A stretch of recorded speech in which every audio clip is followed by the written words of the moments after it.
1927 жылы Әйел теңдігі журналында жарияланған Жүсіпбек Аймауытұлының қаламынан туған психологиялық роман Ақбілек.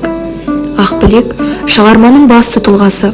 Әкесі мен анасының алдында өскен қазақтың таңдаулы қызы. Ақылына көркі сай, тәрбиелі, сүйкімді, нағыз қазақ қызының символы. Елінен жат шығып көрмеген, 12-де бір гүлі ашылмаған осындай періште қыздың орыс офицерлерінің қолына тап болуы трагедияның басы еді. Ойламаған жерден Мамырбайдың аулына ақтар шабады. Қайран әке өз баласын кәпірге қайдан қисын?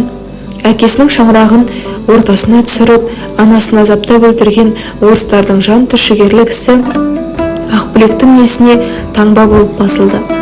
Қарамұрт офицердің ойыншығына айналған қыздың намыстапталып, жанына жазылмас жара салынды. Қызыл армия ақтарды ысырып қашуға айналғанда, Қарамұрт қоштасарда Ақбілекті өлтіріп кетпек болды. Бірақ Ақбілек қысылғанда айла тауып өлімнен аман қалады. Көшкен орыстың жұртында қалған Ақбілекті қасқырлар қамайды. Қасқырлар жеп қояр еді, аяқ астынан бірдеме жылт етеді. Таң атқанша тезекпен бұтақты ылаулатып жағып, жыртқыштардан аман қалады. Өліп талып туған ауылына жеткен Ақбілекті бұрынғыдан да сорақы, азап, мазақ пен қорлық күтіп тұрған еді.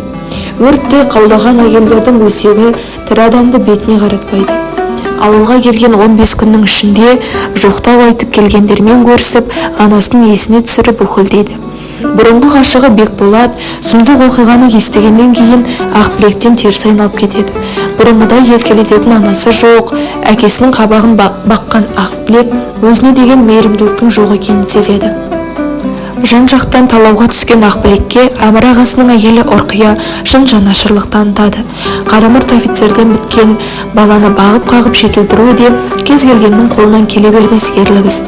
Романның соңында Ақбілек өз сүйгеніне қосылып, бақытты өмірге жетеді.